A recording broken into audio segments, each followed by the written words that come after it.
This is a bit of a different one today. Hello and welcome to Transfer Q&A. You're watching the All For United channel. If you're not over on our YouTube channel, go to youtube.com/All For United, because I was watching Joe and the lads with Ronan Murphy. They're doing just another United transfer show where they talk about all the gossip relating to Manchester United. And I thought to myself, do you know what? In this day and age, and with this whole setup that we've got through technology, and we've all been Zooming, we've all been using Google Meet, how brilliant would it be if we could use our platform to bring on some really well-respected journalists and writers in the football world and allow you, the guys watching, to ask the questions instead of me just running an interview and then coming up with some sort of clickbait title. So what we want to do is we want to make this solely about what's going on. We want to give you guys the opportunity to ask some top journalists, some top writers, some questions. So if you have a question during the show today, you can tweet us at All For United, or you can go over to our YouTube channel, youtube.com/All For United, and get in the live chat. Get your questions in. We'll get through as many as we can, because on the show today, I'm joined by Ed Aarons from Guardian Sport. How are you doing, Ed? I'm good, thanks. And you? Yeah, really good, mate. Thank you for taking 20 minutes out to chat with me, because I know during what we call silly season, you are absolutely jam-packed with work and there's loads of typing and writing going on. So just a quick insight for yourself, who's obviously daily looking at stories, trying to gather information, putting articles up online, liaising with your team. What is transfer window like for you, Ed?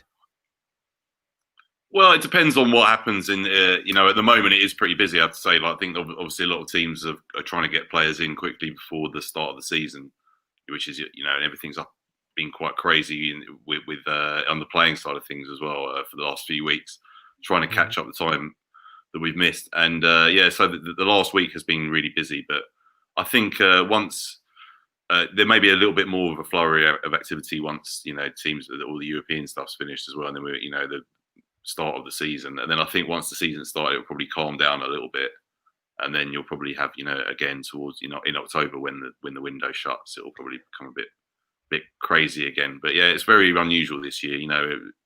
Everything's all so different to every other summer. Yeah, you were saying then about it being unusual. Of course, we've got a weird October end to the transfer window this year. Of course, they've had to change the timelines about a little bit in terms of when we have this summer transfer window. So do you think that this will cause there to be a flurry of deals early on, like within August? Or do you think that actually, we might be seeing some deals going through right down to that deadline?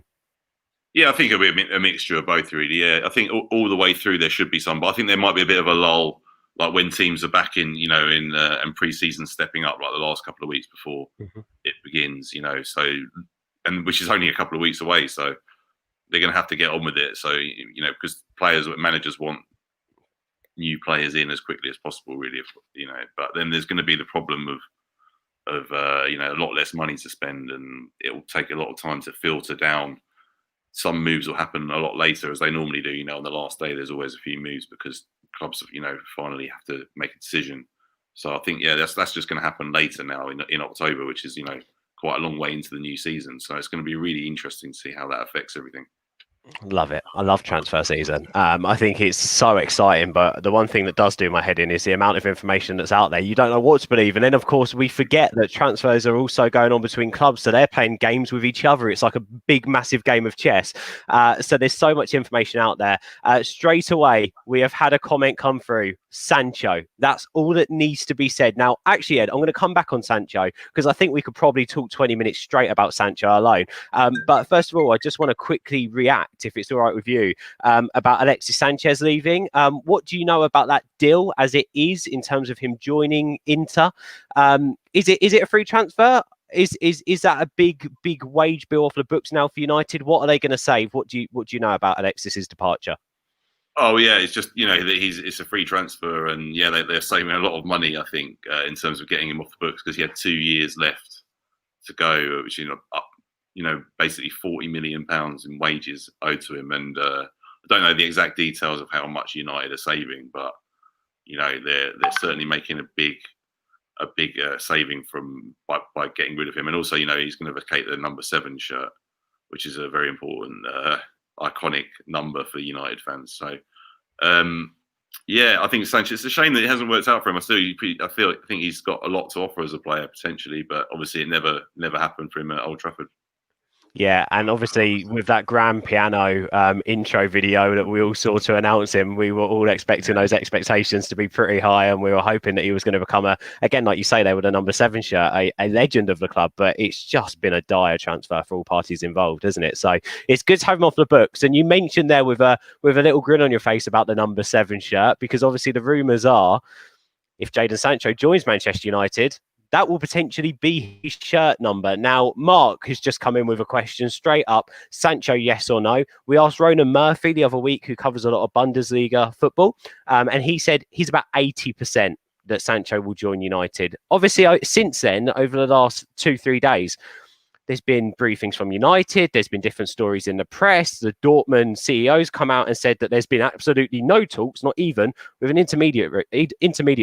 So let's strip it back. What do you know about Sancho joining United, and how possible is it that United can get this deal done? Yeah, I still think it's very likely that they're going to get it done. It's no secret that there is that interest there, and been reporting on it quite a lot over the last few days. They're definitely getting closer.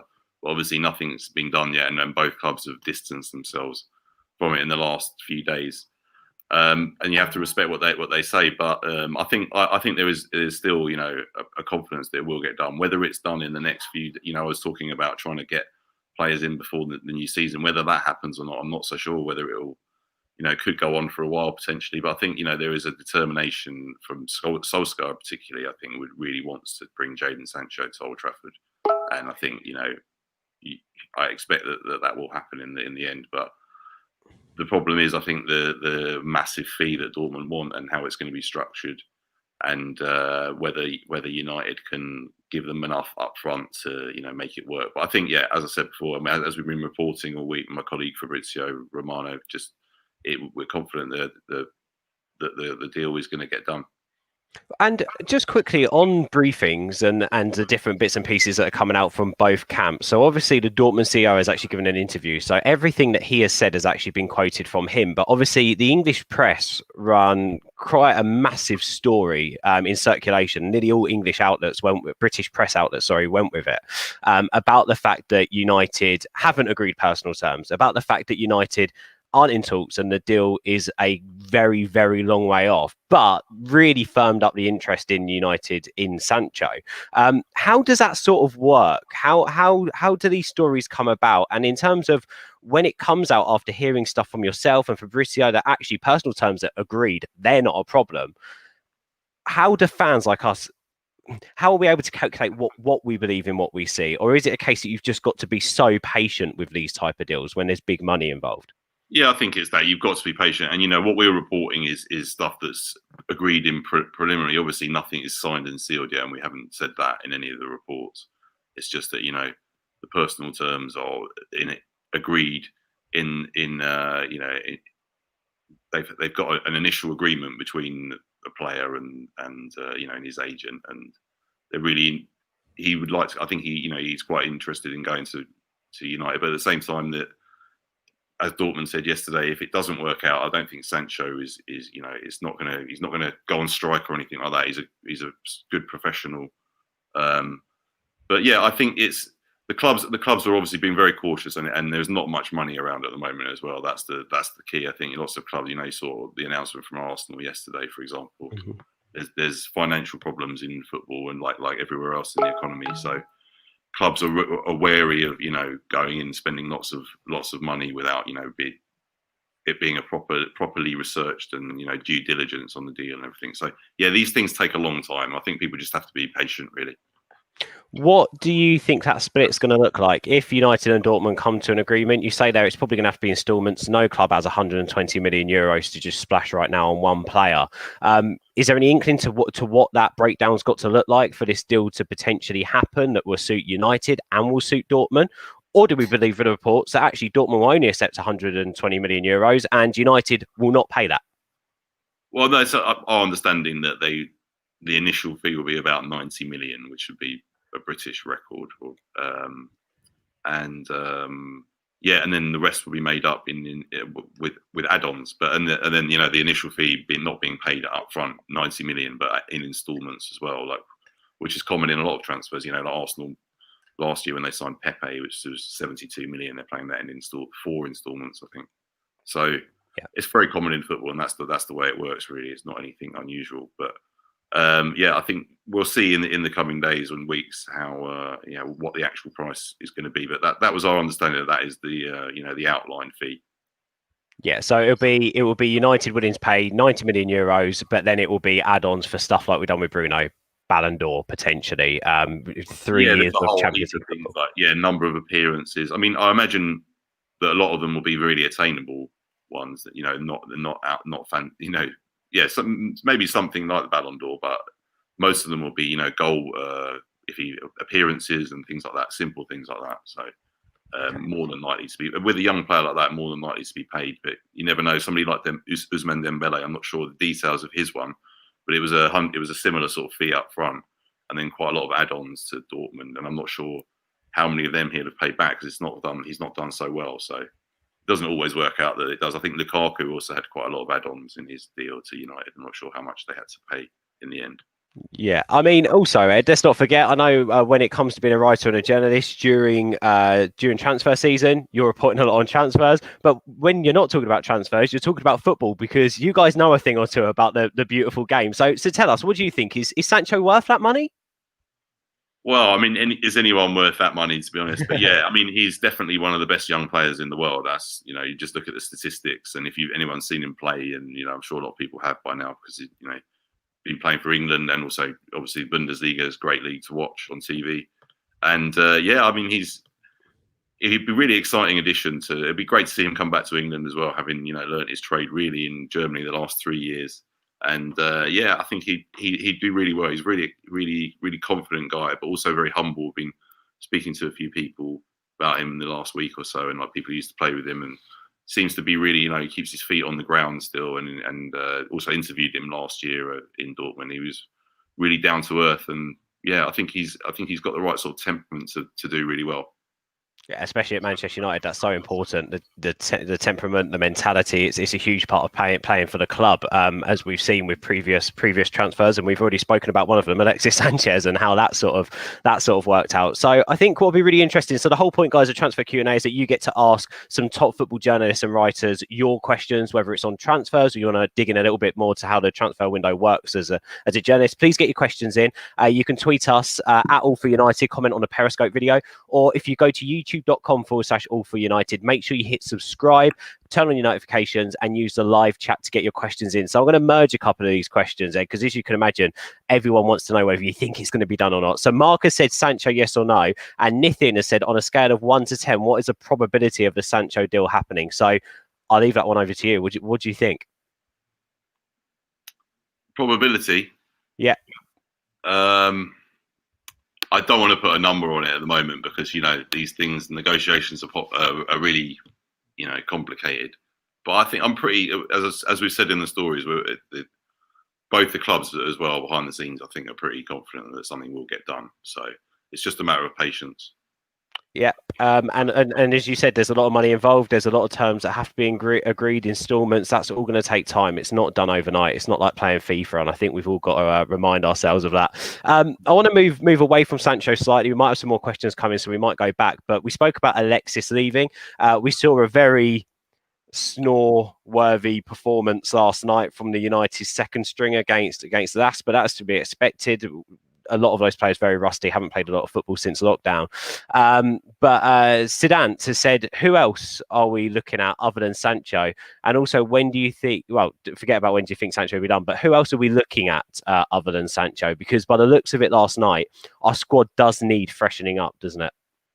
Yeah, I think so. I think definitely there's in defence, there's a few targets, but I'm not sure exactly who, to be honest, at the moment. I mean, the name Gabriel from Lille has been mentioned a lot, but I'm not sure how much.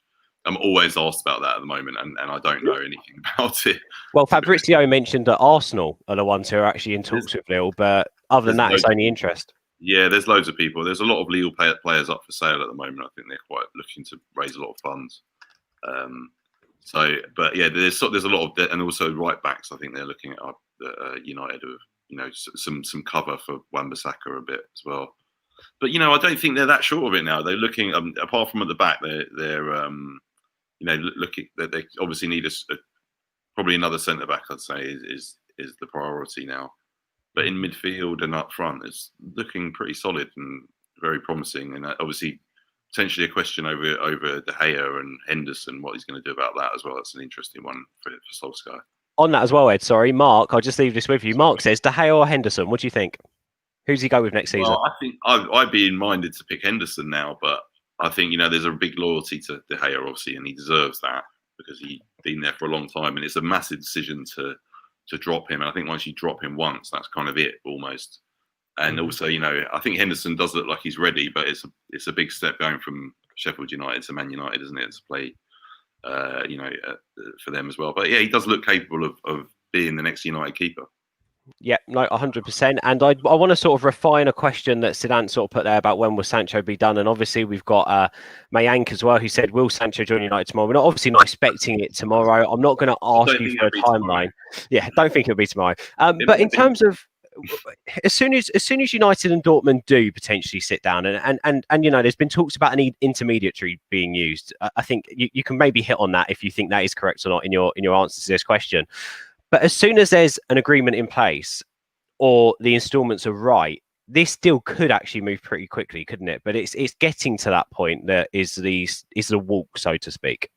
Yeah, exactly. And I think you'll find like in most deals, there's quite a few intermediaries that are used. It's not just always the player's agent and the club also use an agent. There's normally a few people involved, especially with the massive deals because. Yeah, that's just the way it works. So I think, and that does complicate things often with the bigger deals. It can take a bit longer, especially when things haven't been like a deal hasn't been struck for a long time. They have to actually iron out all the details really. So yeah, I think as I keep saying, people need to be patient and see what happens. But I think hopefully, I think for United fans, he'll be on his way.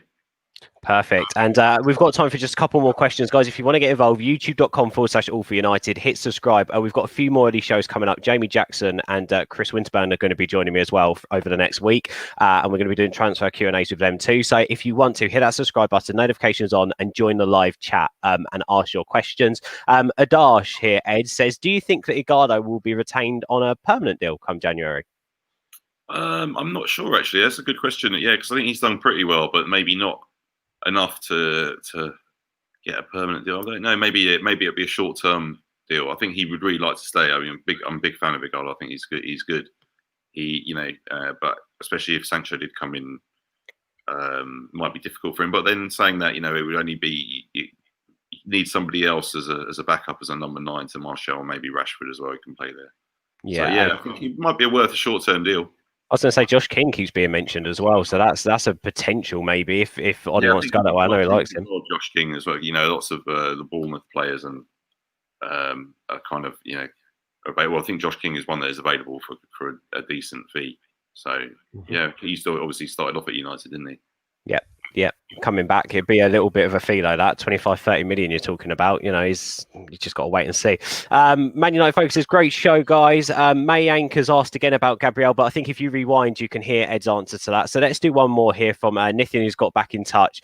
Do you know anything about the future with Jack Grealish, or do you think United would go for an option like Van de Beek? I always find it weird, Ed, because it never seems like United are working on more than one deal at a time.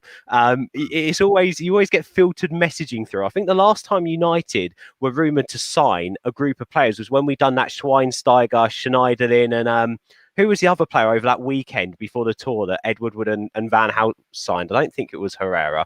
I can't remember the other person, but it never seems like United are dealing with more than one transfer at any one time. Have you noticed that in your time of reporting and writing about United transfers? I think you might have a point there, actually. Yeah, maybe. I hadn't noticed it before, but yeah, I think they do quite like Grealish, I think, but it's just a matter of money as well, I think.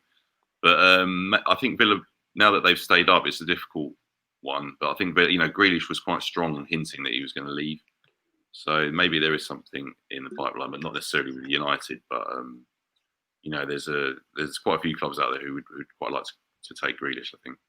And as you highlighted, there's a long way of for the transfer window to go too. So who knows what's going to happen between now and October the 5th? Is it? Yeah, the 5th. Mark just had one question for me. If you could pick one player to sign, who would it be? I think if you can get him, and Dortmund are saying pay out the money and you can have him, it would be Jadon Sancho right now. I just, I mean, the only other one that you can think of the sort of same sort of age is Haaland, who's also a Dortmund. You have to wonder how much he'd cost now as well. But I think he'd be a similar sort of price actually, because Jadon Sancho had such a massive impact and had a great season last season, as well as Haaland as well has been amazing. But I think United were in the mix for him, weren't they, in January, and ended up not getting him. So there's been a lot of talk between Dortmund and United. So hopefully they'll be hoping that they can get him now. Well, and if this goes over the line for 120 million euros, I think we've paid Dortmund about 200 million in transfer fees for 3 players. If you look at the Mkhitaryan and the Kagawa deals as well that have happened, so it's very interesting. But Ed, I think you've been so honest, and thank you for your time. I'll let you go. I know you're really, really busy, but this was our first transfer Q&A. Make sure you join us on Sunday at 6 o'clock. We've got Jamie Jackson joining us for another Q&A session. Make sure you subscribe to the channel, turn on your notifications. Your chance to ask some of the leading journalists in the know some important transfer questions. Ed, thank you again, mate. And where can people go and find you on Twitter? I'm at Ed_Aarons on Twitter. Thank you for keeping us updated. And fingers crossed the Sancho deal works out. I'll put him in hope so. Thanks a lot.